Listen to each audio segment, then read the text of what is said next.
Bonjour les jardiniers, j'espère que vous allez bien. Aujourd'hui, 29 juin 2020, et je vais essayer de vous faire un tour du potager.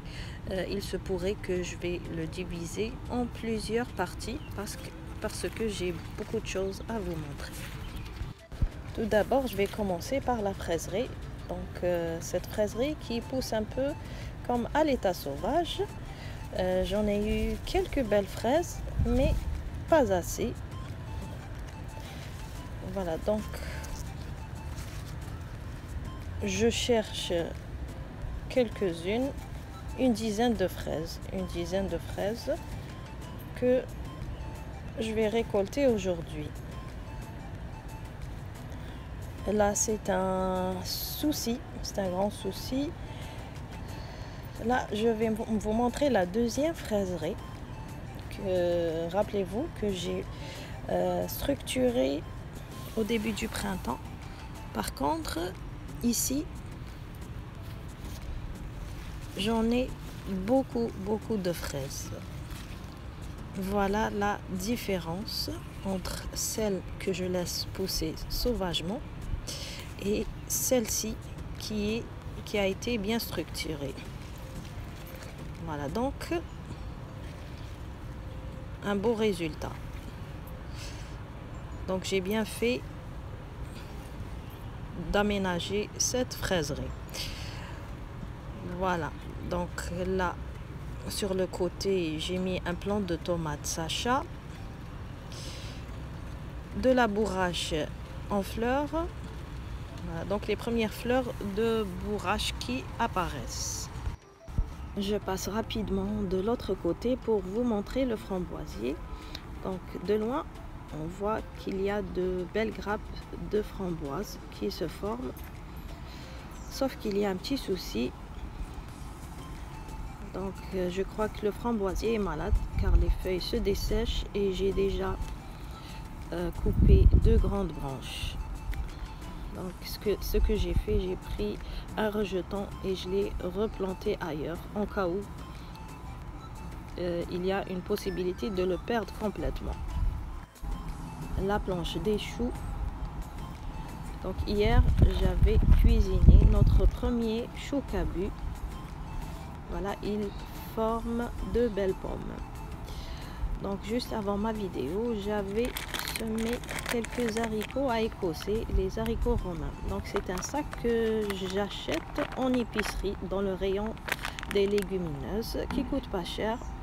Et j'ai des haricots à semer à gogo. Des choux-fleurs qui sont un peu en retard si je les compare à l'année dernière, car il y a un mois j'ai trouvé des chenilles vertes à l'intérieur qui dévoraient le cœur. Des associations maïs, laitue, ici des pois verts. Donc je vais faire une récolte juste après la vidéo.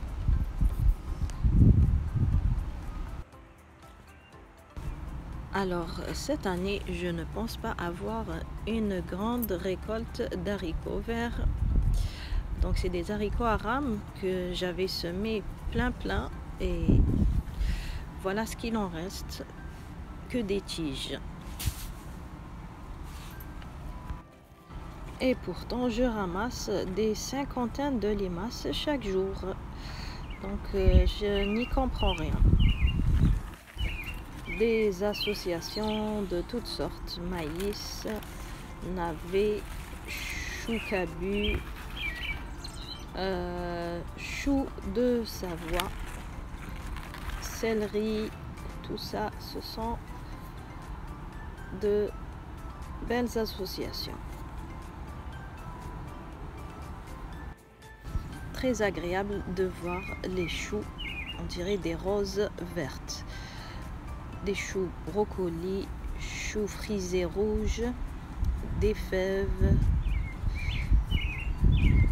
Là, ce sont deux courges langue de Nice.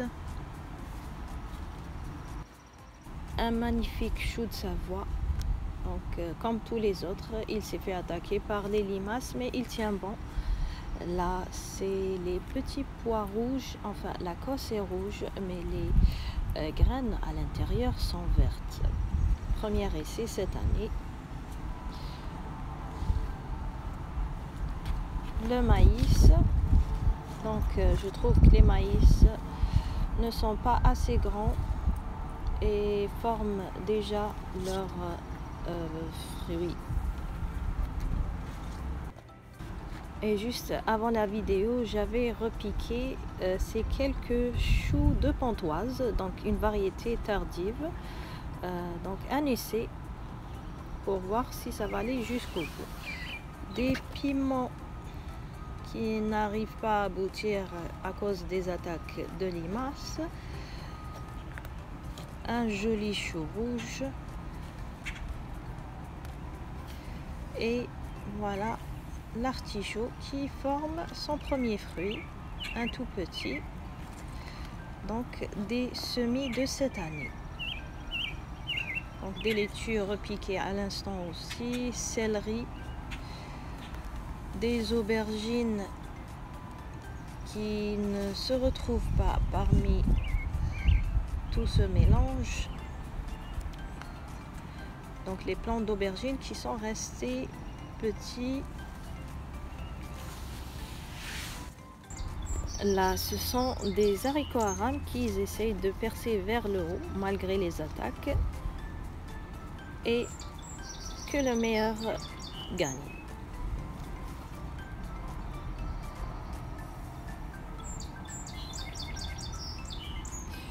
Ici, c'est de belles fèves, donc je vais faire une récolte après la vidéo.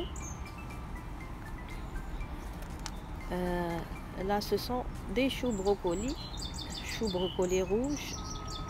Donc, ils ont de grandes feuilles comme des parasols, mais pas encore de brocolis. Le deuxième plant d'artichaut, par contre, lui, pas encore de fruits. Voilà, tout ça, ce sont des brocolis. Je pense qu'ils sont trop collés. Et là sur le côté, ce sont des haricots à rames qui ont réussi à aller vers le haut. Donc il y avait moins d'attaques. Là c'est la planche d'épinards où je viens d'ajouter quelques plants de chou-fleur. Voilà donc les derniers plants de chou-fleur. Donc on voit pas bien ici, mais c'est la planche à épinards. Dans cette planche, c'est un autre mélange. Donc ici, ce sont des melons que j'ai taillés 2 ou 3 fois. Il y a 3 tiges qui sortent à la base. Les patates douces, donc j'en ai mis 2 plants.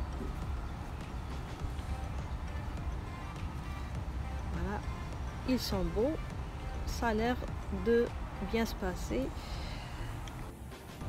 Cela fait plus d'une dizaine de jours qu'on mange nos betteraves, les betteraves d'Ichiojia que j'ai commencé tôt ce printemps.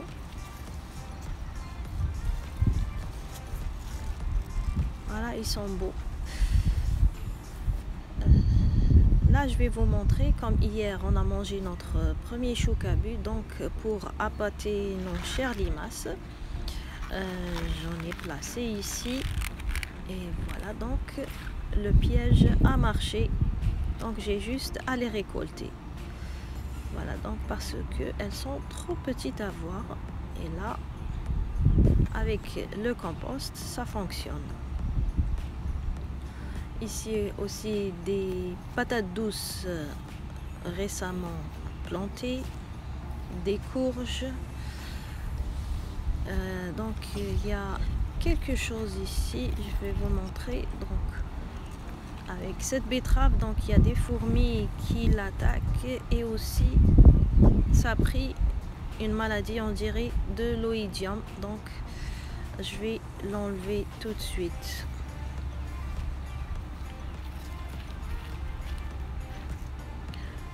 des poivrons donc terribles dans cette plate-bande qui se fait attaquer régulièrement. Par contre, les piments de Cayenne, il n'y a pas eu de problème. Voilà, donc je pense que les limaces les ont trouvés trop épicés à leur goût. La courgette ronde de Nice démarrait tôt aussi ce printemps, donc mois d'avril, je l'avais mis en serre, voilà, donc elle a été très généreuse, j'en récolte régulièrement. Tiens, une belle coccinelle.